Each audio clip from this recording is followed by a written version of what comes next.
Jansangram news, बातमीची सत्यता हीच आमची ओळख। अलीपूरमध्ये रेती तस्करांचा हैदोस। अलीपूरमध्ये तडीपार आरोपींकडून रेती तस्करी, पोलिसांच्या भूमिकेवर प्रश्नचिन्ह।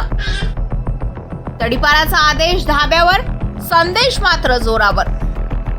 अलीपूर पोलीस स्टेशनच्या हद्दीमध्ये तडीपार असलेला आरोपी संदेश उमरे यांच्याकडून खुलेआम रेती तस्करी सुरू असल्याचे आरोप स्थानिक नागरिकांकडून करण्यात येत आहे। उमरे याला रेती तस्करी प्रकरणी 2 वर्षांसाठी तडीपार करण्यात आले होते, मात्र तो अद्याप मोझरी तालुका अलीपूर परिसरामध्ये वास्तव्यास असून व्यवसाय सुरू असल्याचा दावा केला जात आहे। नागरिकांच्या म्हणण्यानुसार तडीपार असतानाही आरोपी विरुद्ध केवळ प्रतिबंधात्मक कारवाई 2 वेळा झाली असून कठोर पावले उचलली जात नसल्यानं त्याला पोलिसांची भीती नसल्याचा आरोप आहे। यामुळे तडीपार आरोपीवर कारवाई न होण्यामागे नेमकं कारण काय असा प्रश्न उपस्थित होत आहे।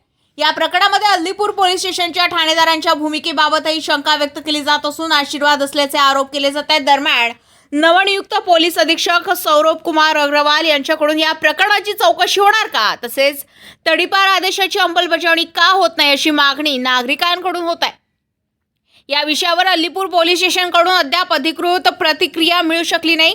तपासानंतरच वस्तुस्थिती स्पष्ट होईल असंही जाणकारांचं मत आहे। जनसंग्राम न्यूज अलीपूर।